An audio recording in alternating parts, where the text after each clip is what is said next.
এখানে গাছে কয়টা আতা ফল হয়েছে, এখন সে পারবে। এখন সে পারতে আছে।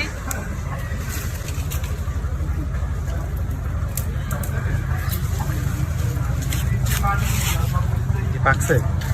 হ্যাঁ পাকছে, যে লাল হয়ে গেছে না। মানুষ আতা ফল খুঁজে পায় না, আর আমরা গাছ থেকে পাইরে নিই। যেমন একটু পাকবে, পুরোপুরি পাকে না, আর একটু পাকলে ভালো হবে। আরো গাছে আছে, ওই একটা পাকাটা। হ্যাঁ, আরো পাকা আছে গাছে। ওগুলা ওই যে ওই পাকা পাকা, ওগুলো নিতে পারতে হবে। হ্যাঁ তোমার পাকতে হবে এটা, এটা পাখিতে খাইয়ে ফেলবি নাকি? হ্যাঁ। সবগুলো আতা ফল পাড়া শেষ। খুব সুন্দর গাছ পাকা।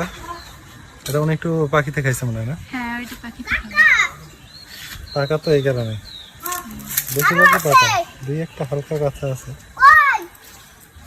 অনেক মিষ্টি, গাছের ফল খাওয়াটা অনেক ভালো লাগে। নিজেদের গাছ পাকা ফল তো, যার কারণে মিষ্টিটা অনেক বেশি, খাইতেও স্বাদ বেশি।